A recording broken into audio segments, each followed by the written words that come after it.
Hey everybody, this is Kathleen Moss, and you're listening to A Breast Cancer Diary. Today's podcast guest is Heather Jose. She's from Mount Pleasant, Michigan, and she is an occupational therapist. And the most remarkable thing to know about her is that she's a 26-year post-metastatic breast cancer survivor and thriver. And that's a main reason why I have her on the podcast today. I've never met anyone that has lived that long and thrived that long after a metastatic diagnosis. I'm so excited to have you, Heather. Thank you. It's great to be here. Thanks for coming on. So a huge part of your story is, well, you're a podcaster too, and you tell your story in an informal YouTube and podcast setting. They're in your home with your husband usually, and sometimes your kids are joining to tell their part of your story. So people can learn about your entire journey just by looking at back episodes of your podcast. Yeah. But I want to hear what you feel you did differently than maybe some of the people you meet who've had metastatic breast cancer, and how your path was maybe a little bit different than the conventional path after being diagnosed. Start out by telling us if you had an early diagnosis before your metastatic diagnosis. No, I was diagnosed de novo, so stage 4 from the start.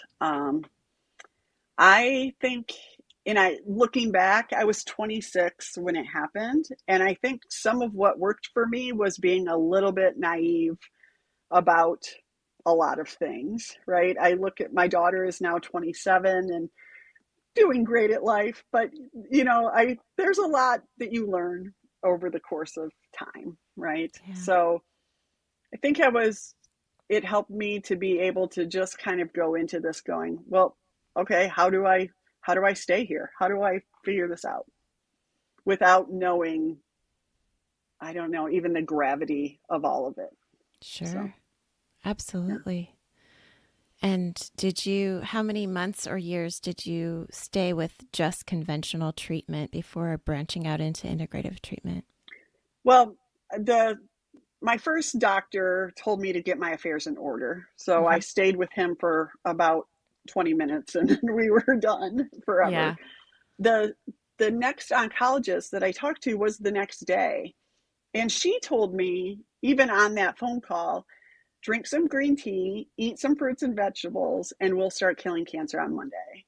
And it was so empowering, like so empowering. Here's a oncologist from the University of Michigan who, is renowned in her field, and she's telling me, like, go get some green tea. And it was the best thing ever for me. And that, of course, kind of was like, okay, what can I do? And so right from there, we started to do some research. And when I say we, I should say my mom, because I knew early on that I could not handle all the information coming in. I knew that I just needed to kind of protect my mind and kind of keep myself in a bubble. And so she started doing some exploration of, what else is available that could help kind of bring pieces of knowledge to the table. Because again, even at that time, and I know nutrition's tricky anyway, and I know you've talked about some of this, right? But somebody will tell you a calorie is a calorie, and somebody else will say, no, you have to do this. And we wanted somebody who was like, no, here's what we would like you to do. And the reason why is because this research has shown that that's the way to go. So we actually found an integrative oncologist early on. I was seeing him. I was diagnosed in December and I went to see him in February. And this is Dr. Block? This is Dr. Keith Block. So yeah. And he's in Skokie, Illinois now. He was in Evanston at the time, but they're just neighboring towns. And it felt so good to me to be there, to have them kind of say, yeah, we'll help you kind of put together a plan. But also the reason why we're doing this is we're going to look at these labs, or we know what this study says. All of that kind of information was great. I felt like I could just, really rely on them. So when you went to see Dr. Block, did you leave the green tea oncologist behind or did you continue to work No, with her? no, no, she's still my oncologist. I Yeah. mean, and I went to Dr. Block saying, "Hey, I've got this great oncologist, and what do you think of this plan?" And he said, "I think that's a great plan, and here's what, we can add to it." So it was kind of nice to have kind of a second opinion all the way through the early years, and then also have this nutritionist and different people on board. So Okay. So Dr. Block worked in collaboration with your oncologist, or would you say that? I would say Dr. Block helped me put together the other pieces of the puzzle that I was really interested in terms of nutrition, supplements. He was talking about visualization, encouraging exercise, which my regular oncologist was also doing. It Okay. just felt really good to have this kind of, not that they were talking a whole lot, but to have both of these people that I really trusted telling me, yeah, do these things. And they actually agreed about what these things were. They did, yeah. Wow.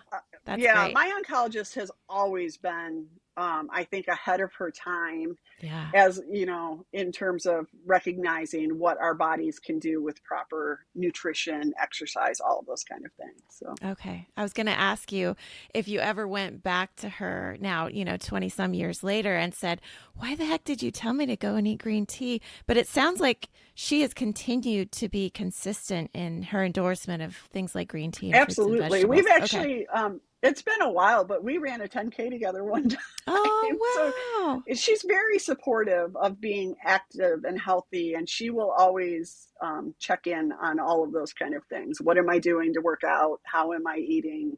All of that. Okay, So now the $10 million question. Do you feel like your lifestyle choices in terms of working out and eating right have made, and does your intuition tell you that those things have made a difference in your longevity? I think absolutely. I think part of it is that you're trying to build what, at least at the beginning, I was trying to build the healthiest body possible so Hmm. that the treatments could be as effective as possible, right? Sure. So I wanted to kind of eliminate any of the extra work that my body was maybe having to do, you know, and give it really great fuel. That was my Okay. whole, process in that was how can I make my body as efficient and effective as possible.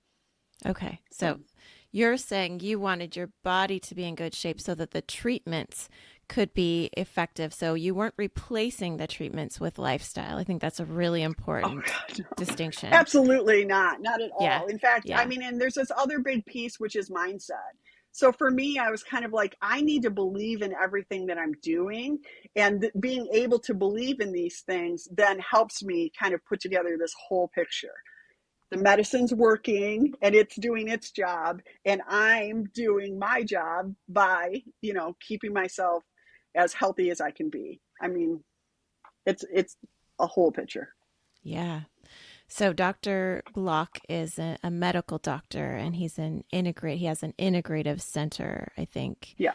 Yes. So let me just clarify for the listeners who don't understand the Sure. difference between integrative and alternative, Yeah. because there's this really crazy, amazing series on Netflix right now that just came out Mhm. called Apple Cider Vinegar that is, I think, not defining these things very well. And it really strikes terror into some patients when they don't have definitions.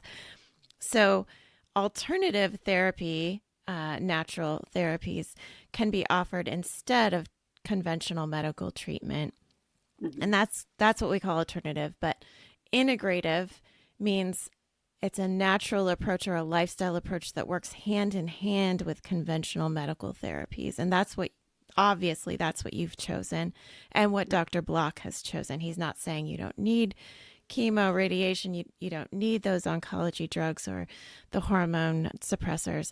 He's saying do all of that and let's do what we can to get your body into the best shape it's ever been in so that your body is resilient against the negative effects of those treatments, but also receptive to the positive effects of those treatments. Okay. Perfectly said. Okay, Absolutely. cool. Because I want Dr. Block to not fall into that camp that is being, criminalized, rightfully so, I think, Yeah. by this new wave of truth telling in cancer, where, the Hirsch therapies in the movie Apple Cider Vinegar down in Mexico is really the Gerson plan or the Gerson therapy. And that really is an alternative.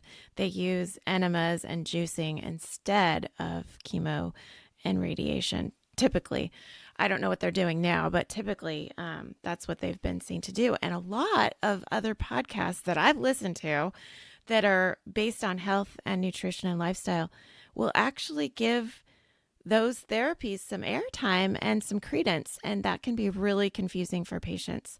So I just want patients to know that I would not be inviting a guest on my podcast that would endorse that kind of miracle cure kind of thinking. And Heather is the crystallized, perfect guest to endorse the what we call integrative, which most cancer centers across the country right now are embracing integrative therapies. Yeah. Things like those complementary therapies like acupuncture and massage and nutrition and activity, physical activity. Fitness. Yeah. So cool that you can tell that story well and tell such a successful story while telling that. But tell us about what kind of traditional or conventional treatments you did take part in. I know you did a clinical trial. Maybe you could tell us a little bit about that. Yeah, so again, I was diagnosed in 1998. And things have changed a lot during that time. And I think it's important to state that because sometimes people come to me and they latch onto one part of my treatment as if it was the thing that Right. changed everything for me. And I don't believe that that's the case. Okay. But I started with 4 rounds of chemotherapy, um, and I had a 5 centimeter tumor. By the end of that treatment, my tumor was undetectable, but we still had a lot of things going on. And the next thing was that I did a double stem cell transplant. So a double stem cell transplant was a clinical trial. And this is something that people will sometimes say, how do I get that? How do I get that? And my answer to that is that what was proven through the research is that there are better ways to address cancer than a stem cell transplant. Like this is high dose chemotherapy that not everybody comes through. They take you down to kind of zero and then hope that your stem cells will regenerate and give you back what you need. Um, it's just it was found that it wasn't the most effective way to go, and right on the heels of all that was targeted therapy and all of these things, these drugs that are so much more effective and also less dangerous in terms of side effects. So Okay. after the stem cell, I did a double mastectomy. And after the double mastectomy, I did radiation, which was kind of my year of treatment. And then from there, went on to start drugs like I started on tamoxifen, and it was also on a bone strengthener because of the bone mets. So, Sure. Now, just to clarify, your clinical trial, it sounds to me like from what you're saying, you were given stem cell therapy in cooperation with high dose chemotherapy, and in the thought that the stem cell therapy would help your body to be more, your body would recover better from the trauma of high dose chemotherapy. they use them because in traditional chemotherapy, they're constantly monitoring, what those levels are, and with the stem cell, the thought was they could bring all of the levels down even farther, and maybe kill more or any lurking cancer cells. And they But did that through a more intensive chemo regimen or through yeah, some other. Okay, yes, a gotcha. more intensive, yes, Okay, so you yeah, endured more chemotherapy than the average patient human, did at that yeah, time and probably yeah, today as well. And the way that you recovered from that was the stem cell treatment. yeah. Gotcha. Yeah, I Okay. mean, the stem cells are necessary for you to be able to then come back to Absolutely. really to life. Yeah. That makes sense to me. Yeah. And I think most people listening to your podcast and to your story will then say, give me some stem cell treatment, please. So, how do you I respond to know. that? I just, I, Enduring it was really hard. I mean, the closest I came to death was during that time. Sure. And also, the cancer was undetectable before we started it, right? And I've been stable on a medicine that is easy for me to endure since 2004. So, Wow. was that the one piece? I just don't believe that, you Okay. know? Okay. What's the one medicine you've been on all this time? Faslodex, which is Okay. also fulvestrant, yeah. Tell us about So, that one and how you feel while you're on it. yeah, so I started on that in 2004. We kind of did tamoxifen for a couple years, had a slight, change in the bones. I've never had anything big happen, but so tamoxifen, went to Arimidex for a couple of years, and then same type of situation. My doctor said, "Hey, there's this new drug. It's called, Faslodex. I'd like to try it." And I was like, "Okay." It's at the time it was one injection, and just into your hips. And I tolerated it super well, because I started it so early. It later, once it went through all of the testing, became a double dose of that. And because I've been on it so long, we're now back to a single dose. So I was Okay. kind of like, what, we've talked about, because I've been stable for 21 years now, or 22 years now. It is the question of, what do we how do we continue this journey? Is the medicine necessary?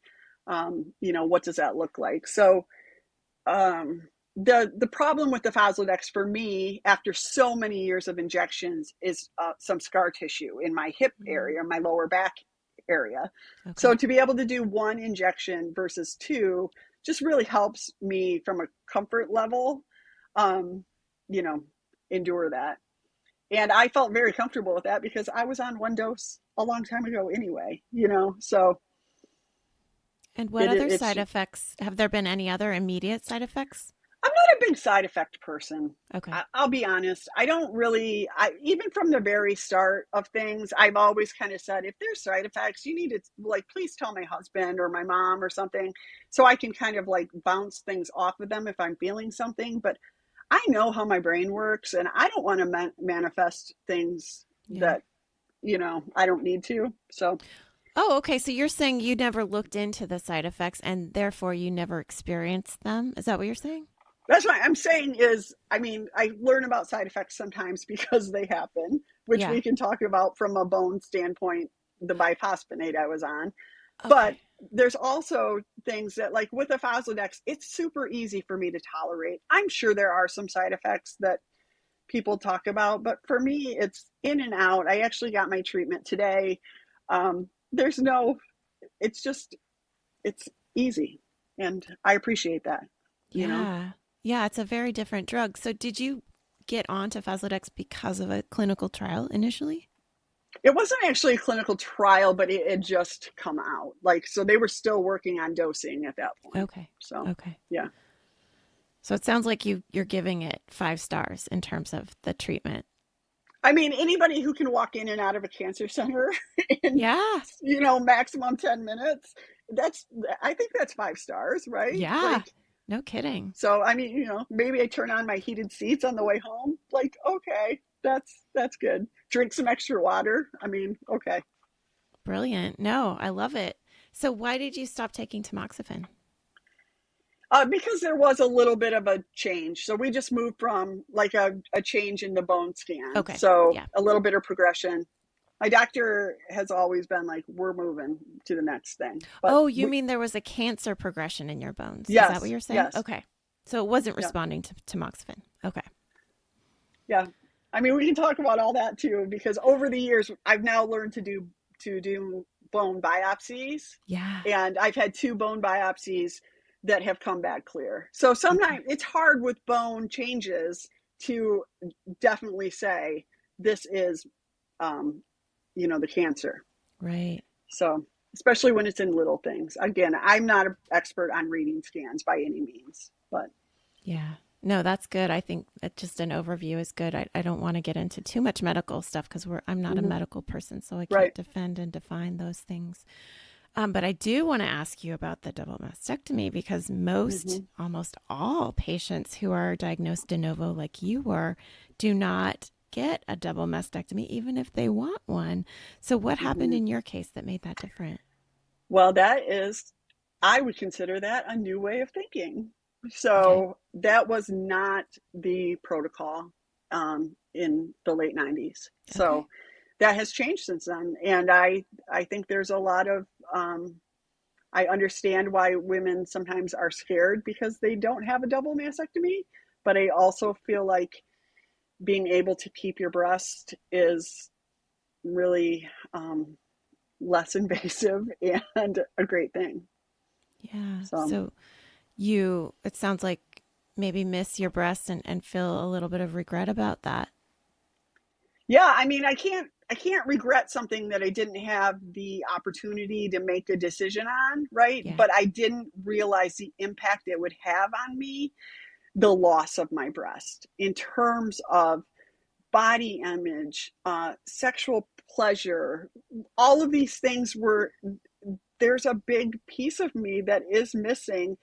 And of course, my first priority is to be here. But I think by just, you know, when we have these double mastectomies and, do reconstruction, it's not like they're the same. It's Yeah. completely different. No. So, Do you want to talk a little bit more about that? How is it different? I know you went a few oh my years gosh. without breasts, so you were Yeah. flat for So, 3 years. yeah. And I'll talk about that too. Like, so when we did my double mastectomy, at the time, I was offered reconstruction.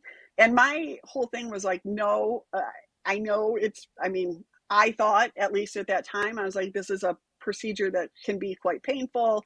There's a lot of pieces to it.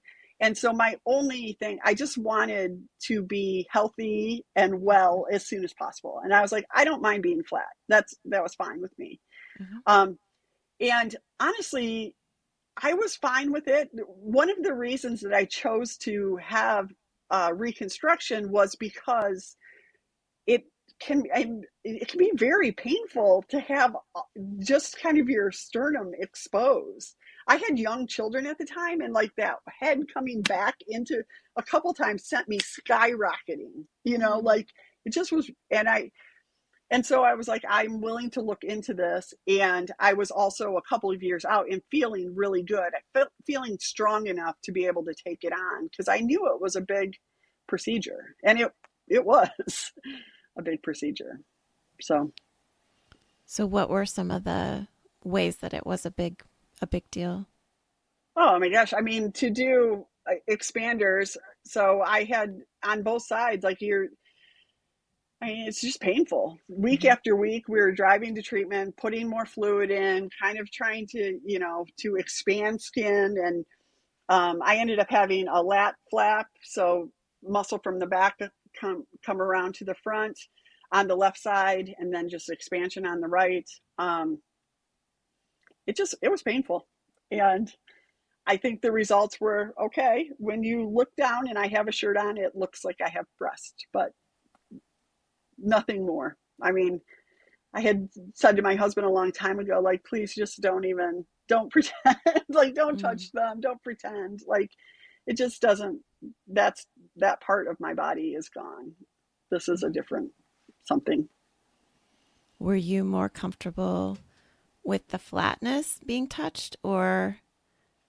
No, I didn't feel like, I don't know if I gave that enough time over now Sure. that it'd be many, many, many years. I think it always felt very tender to Mm. me.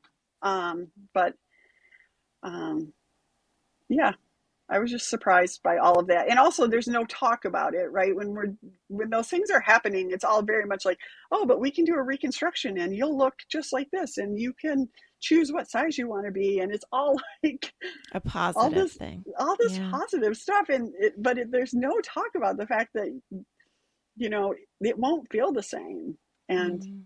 your body won't interpret it the same. So So you have 23 years. So you got a lat flap, you said on one side, mhm. and then did you get an implant on the other side? I have implants on both sides, On but we both did it. sides. We Okay. built the pocket on the left side with a lat flap. Oh, okay. So Yeah, have you, in all of your years, had a replacement of the implants? I did. I had them replaced a couple of years ago. Oh, So good. Okay. And had they hmm broken down at all in that long time? No. they haven't. So I did you do. made it 20 years without them breaking down. It sounds like you were, Yeah, and the only wow. the side without the lat flap had kind of fallen a little bit, like it was just a little bit lower, but it was still fine. I do have saline implants also. I didn't do silicone, so that The was my new choice. ones or the first time around? Both. Oh, okay. Okay. So saline maybe are longer lasting than silicone. Well, I don't know. So many things, things come and go, but there was a lot of talk about silicone implants at the time that I first did the surgery, and I just Mm, didn't want to be even having to consider whether or not it was safe or whatever. And so I did saline. okay. Mhm. All right. And then you said the younger children. I mean, sounds like you're still pretty protective of your breast, your chest area after Yeah. getting reconstruction, but did it change your relationship with your kids or did that have the desired effect? Um, I don't know if I've ever really thought about that. I think the reconstruction had the desired effect of, okay, I, yeah, I don't know. In terms of it made me able to do the things I wanted to do, I guess, and not have to consider necessarily um, clothing choices in the same way. There is some of that too. And again, I feel so old saying this, but like, clothing changes and at Mm, times it's more fitted and at yep. other times it's not. And it might have been all of those things. But Well, and you were 26 when this first happened to you, and right. now, you and I are the same age. And I mean, looking at your story from my perspective, I've just now given up my breasts after having them for, Yeah, 40 years or whatever. And you were just getting into the place where, as a woman, we become comfortable in our bodies for the first time. absolutely. So that's Absolutely. different. Yeah. Yeah, I didn't. And again, I just didn't even understand that, like, the pleasure that I did get from them in a sexual encounter or any of that kind of stuff. I, none of that was talked about, you know? It wouldn't have changed the protocol at the time. I know Mm-hmm. that, you know, but I do understand, or I am, I guess, in some ways glad that there is some preservation of breast. I just don't think that it's very easy for women to recognize why. You know what I mean? I also understand the initial urge of get it out, kind of Yep. thing. Yep. So, So it sounds like you're supportive of our current standard of care, which says women need to keep their breasts if they're de novo. well, I think I recognize probably where some of that came from. I also, in speaking for women who are stage 4, I do want them to feel like they have access to the highest level of care Mm-hmm. possible. So I Mm-hmm. am hoping and assuming that the research has been done that really, by preserving the breasts, it's not changing outcomes, right? Yeah, yeah. It seems a little bit illogical. I was talking to Mm-hmm. Leslie, another podcast guest, about this, who's lived quite a few years, also past metastatic Mm-hmm. diagnosis, and it does make sense to me that you would think that the scans were less likely to catch something if you have all this breast tissue, especially if it's dense breast tissue. Mm-hmm. Um, but I guess the thinking is that you're going to catch it. If it's systemic, you're going to catch it growing in multiple places on the scans, even if you didn't catch it in the breast. There are other ways to catch it in other places. But yeah, it does seem like you're kind of living with the enemy still when you have the Yeah, breasts still. that's a great way to put it. Yeah. And you were married when you were first diagnosed, yeah? Yeah. Okay. I mean, again, some of that is like, thank God for like getting married young. And even, Mm-hmm. we talk about, my daughter was 14 months old when I was diagnosed, and like she's 27 now. So, and I just, we kind of looked at each other one day and said, "Oh, I guess we could have kids." And we got pregnant. And I wouldn't have her without that. You know what I mean? It's one of those things that you just go, I guess, thank God for, again, just kind of not really always thinking things completely through. So, So were you aware of when you became infertile? Like, was it really clear to you because of the chemotherapy that you lost your fertility? well, I had a two sentence, maybe three sentence conversation with my oncologist, which was, my mom was in the room with me, and my doctor asked, "Were she's like, I know you have a daughter. Were you planning to have more kids?" And I just kind of looked at her, and my mom kind of finished and said, "You were planning to have more kids?" And I said, "Yeah." And she goes, "That won't happen." Did And she that was, explain why? and I, because of the chemotherapy, Yeah. because of what Okay. we were doing. Yeah. And I never had another period after, I mean, that. So that's now being 26 years out. I mean, it's really, for me, I've been in menopause for 26 years. I'm 52. Yep. And there's so much talk about menopause right now, and HRT and all these things that are great, things that I'm fine with. But I'm like, what about for those of us who don't have access? Like, the thing I'm wondering at this point is, how do I preserve my body that has been in menopause for 26 years? Like, Right. that usually, is how many years of a woman's life that they're in menopause. Like, I need to double that. Yep. So, what are the answers for me, and what should I be focused on in terms of menopause? So, Have you come up with anything? no, I not really.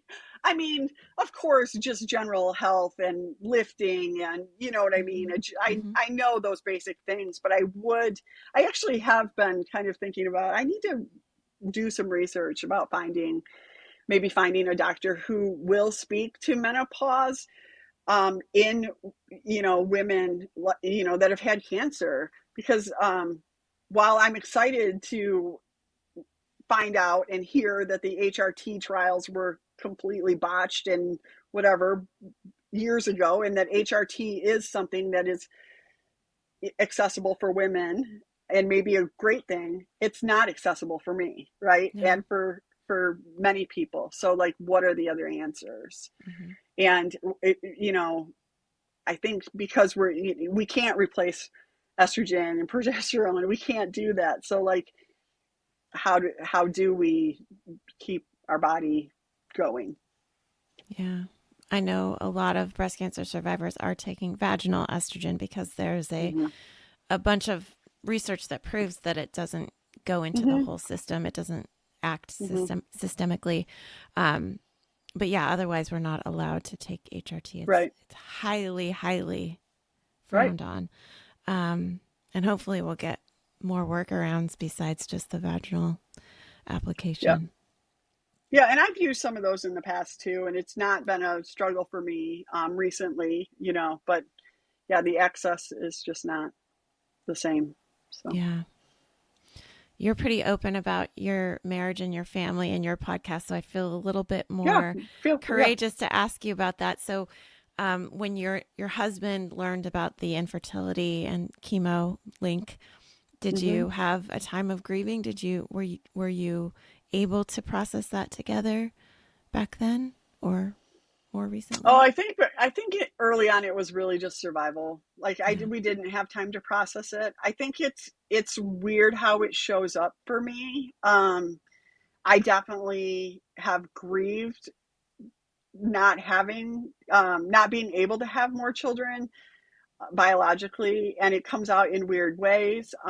In fact, even just probably less than a month ago, I was in a work situation with colleagues that I really like, all women, that were talking about how many children they had and they planned to have, and da da da da da. And it was just that talk that it bothered me when I was in my 20s, and even now, to hear people talk about pregnancy as if it's completely always going to happen and go perfectly well is really hard for me. And I actually walked out of this conversation. I said, and these are the conversations I leave. And I left.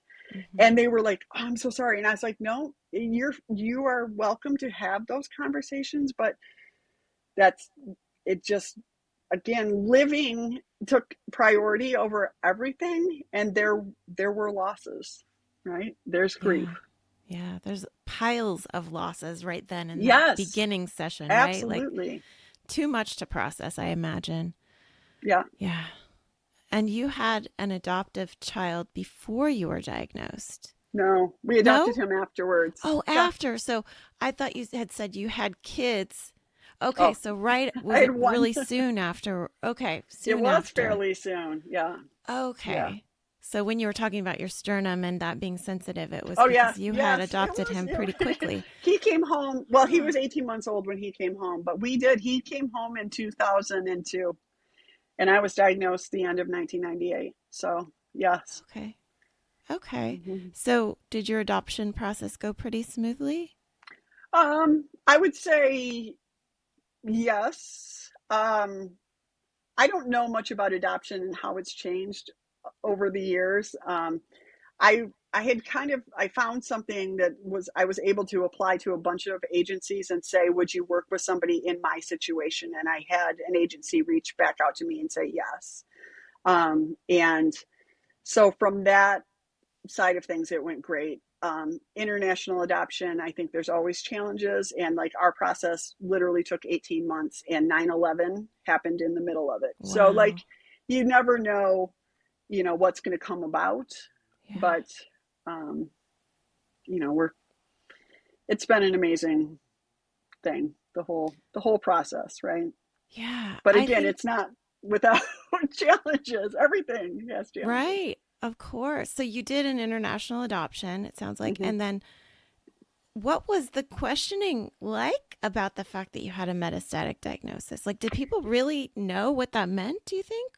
I don't think so. I don't think Okay. so. I mean, I'll be honest. I think we got letters from a couple of doctors that said that I was stable at the time, and you know, um, definitely that my husband was very healthy, and that type of situation. And I think it, yes, people's. It might be different now. I think metastatic breast cancer is a little more understood now than it Yeah. probably was then. So, Yeah. I think it's pretty much assumed that a young woman who's gone through even non metastatic cancer and has become infertile is a little bit of a risky sure. bet, in terms Yeah. of adoption. So it's remarkable that your story is here for us. Like, I think that it tells us that Hmm. women should try. I mean, it's I heartbreaking to agree. try and fail, but it's still possible, perhaps, It especially if is. you're Well, and the married. other thing is like, life is risky also. I get it that, the diagnosis is not something that you can just brush off. But when I think about people wanting to build homes, they're, and have children, it's for a lot of reasons. And I always fall back on the fact that even without me, my husband is a really good dad, Yeah. you know, and that's important. Yeah. So, yeah. I love to see you and your husband on the screen, and it's like every single episode you have, it's like he's never not there. And I'm I always know. blown away by that. There are a few instances where I've seen other breast cancer advocates in this community and their husband is always with them, but that is pretty rare. And he's not like an effeminate guy. He's a pretty guy's guy. Like he's a He very is. masculine man. Well, it's funny too that you say that because like he's so supportive of me, but we're also very supportive of each other's things, right? So like yeah, it's not like we're together 24/7 by any means. And he's all of those things, a coach, a football official, all of that kind Yeah, of but guy. he's by your side while you're telling this horrendous, to most men, it would be a heartbreaking story to be there next to and listening to. And certainly to my husband, who is also a very, masculine man, they don't like to relive it a lot of times. And so I'm just so impressed with him. And yet I can see a little bit of, the tender side of him when he's talking to you about these things. He's a very gentle guy too. So, yeah. So do you and he talk to people outside of your living room? Like I know you're kind of in your little cloistered space when you're doing the podcast, but do speaking gigs together, and does he travel with you when you speak? No, I usually speak on my own. Okay. We sometimes we'll take any opportunity to speak together about our situation. It's not that we aren't willing to do that. It's just, for the most part, when I'm speaking, it's generally on my own. And if he can come with me, great. I actually have also gotten involved with Little Pink Houses of Hope, which is an organization that provides vacations for women with breast cancer, or people with breast cancer.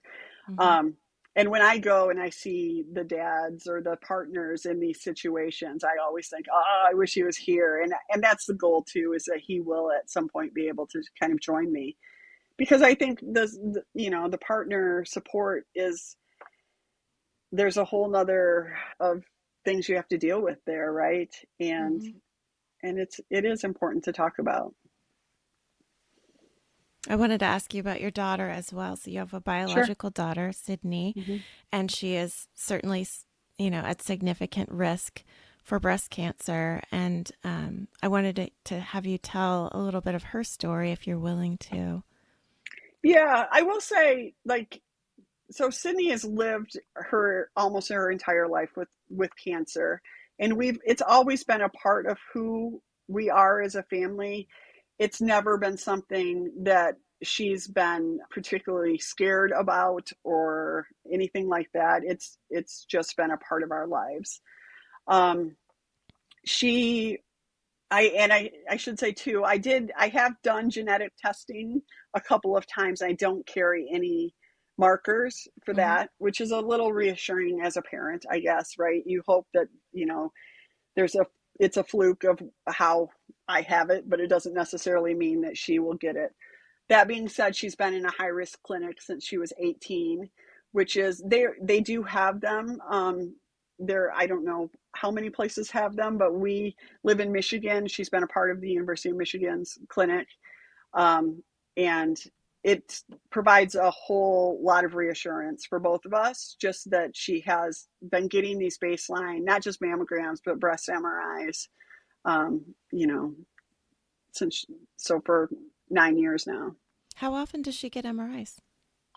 I believe once a year. Oh, Some of that wow. has, she's a typical 20-year-old where she's moved to Chicago and come back. So I don't know that they've all happened in that amount of time, but Okay. yeah. So, because you were diagnosed so young and Hmm. because you had such a severe case of breast cancer, she Yeah. qualifies for intensive screening. Is that something they would have given her a choice to opt out of, or were they really pushing her to do that intense of a plan? Well, I think they started out, they did do ultrasounds. There's always been like, no, we need to look at that another time. So, kind of along, I've had a situation like that too, where it's like, can we Okay. just skip the lower level and go to what we need to be at for Okay. now? So You she know, also has some characteristics that make it murky a little bit. yes. So Yep. she does, it Yep. is justified to do the MRI every year Yep. then. Okay, that makes Yep. sense. Yep. Okay. I just realized I've forgotten to ask you a really important part of your story with the Block Center. Personally, this last December, I had a scare, and it was looking like I had a lymph node it was highly suspicious, and it turned out to be nothing. But I was already making a plan for if I had, lymph node involvement. Hmm. And my plan, after looking at every possible scenario, was to go to the Block Center.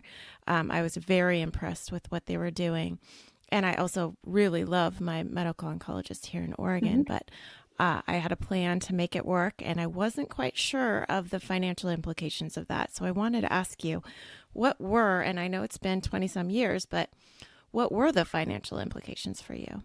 Yeah, I mean, I had pretty good insurance. My insurance covered almost everything. There were some blood tests that we would do that are a little more things, where we're looking at different levels of lycopene and different things like that Yep. that we would pay for. Okay. And then my supplements, we also paid for. So like Okay. vitamins um, that they So not a recommended. lot of money, not hundreds and hundreds or even thousands of dollars of investment. It No. was really insurance. Even 20 years ago, insurance paid for it. So all the Yeah. more so now, I would Yeah. think. Yes. Okay, I would hope that's so. really encouraging to me. Yeah. Dr. Block not only he not only kind of stresses the importance of doing lifestyle modification during your active treatment, but he also follows up after and does a Hmm. lot of follow up work, which no one in the world that I'm aware of does. Maybe somewhere in Europe they do, but I've never Hmm. heard of a follow up program to prevent recurrence the way that he offers his patients. Did you, I mean, obviously, metastatic is very different than recurrence prevention, but did you have any follow up long term, like that you want to talk about or describe that was I it mean, good I for just you? incorporated a lot of things from the beginning, and I have kept with a lot of them, right? Okay. So, Okay. of course, you kind of make tweaks along the way. Nutrition's changed a little bit, but some things have gotten easier. Some things are just the way we do them now. So um, I, for me, it wasn't when people would talk about, kind of being done with my initial treatment and like you can get back to life. And I was like, no, why would I go back to what led me to cancer? Right. Like I'm not going back. I'm creating from here. So Yeah, it's tricky. It's so yeah. tricky because, we believe still that cancer starts with a carcinogen that comes from our environment, something we can't help, and that our weakness to cancer has something to do with our immune system, right? And our Hmm. levels of inflammation. But yeah, diet and lifestyle can really affect the levels of inflammation and our resilience in terms of turning off the epigenetic switches. Like if we're genetically prone, which I think anyone that's had cancer, there's probably some gene somewhere Sure. that we haven't They discovered yet haven't that we discovered. are Yep. weakened by the mutation for. But yeah, the lifestyle stuff is not, it's not a sure thing, but the likelihood is we're turning off those weaknesses by strengthening our lifestyle. So I'm Well, it's just so also for me, glad. it's peace of mind, right? It's peace of Yeah, mind that I'm doing something. right. That's a huge component of this to me, and that's what led me even in the very beginning was okay, I go for treatment once every 3 weeks. What am I doing the other, 18 days? Like I need to be involved. Yep. I need to be feeling like I am doing something to, make myself stronger mentally, Yes. physically, all of those things. Oh, that's such a good point. I was going to say in the beginning when you described your oncologist saying to drink some green tea and eat fruits and vegetables, I was assuming when she said that to you that she was a believer in the placebo effect. Go and do something positive for yourself, whether or not those things are really making a difference. Because a lot of doctors are learning that psychology of cancer is such that you need to give someone a placebo. You need to give them something so that they feel empowered. And it's been shown in research that placebo works, something that may not even be actually doing physical biological good can do you good just because of the psychological nature of I'm a the huge power of it. believer in that. Yeah. Absolutely. And also not believing, like, I was not somebody who was asking. I did get some statistics early on because they thought I'd be an earlier stage. And I Hmm. remember as soon as I found out I was stage 4, I was like, oh no, I was in those terrible statistics. And the Yeah. thing that turned things around for me with that was my brother, who's a doctor, who said, listen, nobody can determine what side of the statistics you'll end up on. Like they're a probability, they are not a for sure. And that changed everything for me, Hmm. to be able to go, okay, even with this, there's Yep. still, there's nobody can decide. Yeah. Yeah. That was huge for me. Yeah. And I know that a lot of metastatic patients come to you desperately wanting to know the exact formula of supplements and foods. And Yeah. I'm so glad that you hold that lightly, that you're not passing it to them with a stressed out kind of, yes, you need to do exactly this No. formula. No, it's not about that. So, and that's why I was willing to have you on, because I really actually protect the podcast from folks who are nutritionism, kind of Same, patients, because I don't want same. Yeah. any of that to be overstressed, as Well, and much as that's I what do I've always believe in said it. too.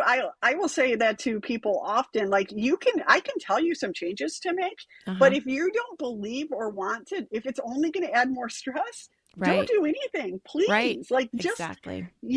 like that's not the point of this. The point is to build good habits that actually have good effects, not add more to your plate, right? Yep. No woman needs that.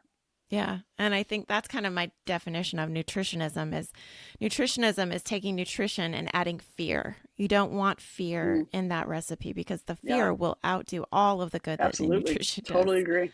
Yeah. So because of that, I am able to very joyfully endorse your offering. You have a free offering to your listeners that's called the Five to Thrive program or guides. Tell us a little bit about that. Yeah, so I've created multiple Five to Thrive guides, and they are just meant to help people kind of create a plan to live with cancer. And they're just little tips and tools based on mindset, fitness, nutrition, medical, and social components. Mm-hmm. Those are kind of the areas that we really realized that I focused on the most and still continue to focus on. My hope is just always to give people hope and some tools that they can then build a plan that works for them, right? The Mm-hmm. goal is always to live with cancer, and there's no one way to do it. I know that. But I Yeah. also kind of firmly believe that helping people find some areas to focus on, it's kind of like, here's the green tea that my Mm-hmm. doctor gave me. Like, Yep. here's some areas that you can really impact how you're living in a big and small ways. So Yeah. And I'm so glad that unlike other influencers, you're not outlawing meat or outlawing dairy. You're saying, it's a real gray area. It's, those things, and that's totally my philosophy too, is those things can be good or they can be really, really dirty depending on where you're getting them. So yeah, thank you the for, quality, yeah, yeah, thank you for quality being clear matters. about that. It's so important. So how do Yeah, people find your website? yeah. My website is heatherjose.com, and my products are on there. My ebooks are there, and you can also find the podcast is called "I'm Still Here." So Yeah. lessons from life with metastatic breast cancer. So I'm we're so coming up on happy. 3 years And this you June. do like a weekly episode, yeah? Is that, Yeah, we used to do yeah. 2 a week, and then I was like, "This is crazy." Yeah, that is crazy. I So, agree. yeah, Okay, and yeah. Heather Jose is spelled the traditional way of Heather, and then Jose is like Jose, Yes, Jose. Jose. Yep, Okay. you got it. All right, and I will link to those resources below. Heather, I'm so grateful for your generosity with our community, just your openness and the time that you have spent to share your story week after week, and your husband too, and your whole family. I'm so grateful for that. It is such a bright and promising and hopeful story that I want everyone to hear. So, thank you for coming and sharing it here.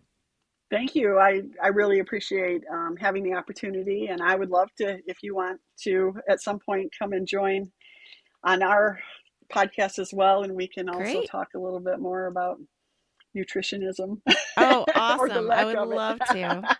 That would Yeah, be people great. often they do want a guideline, but I want a guideline that is based in truth. So, Hmm. It's tricky. It's real tricky hmm, because we're continually learning. absolutely. Always. We're always Yeah. learning and perfecting in nutrition. So, Yes. so good to get to know you. Thank you. Thank you.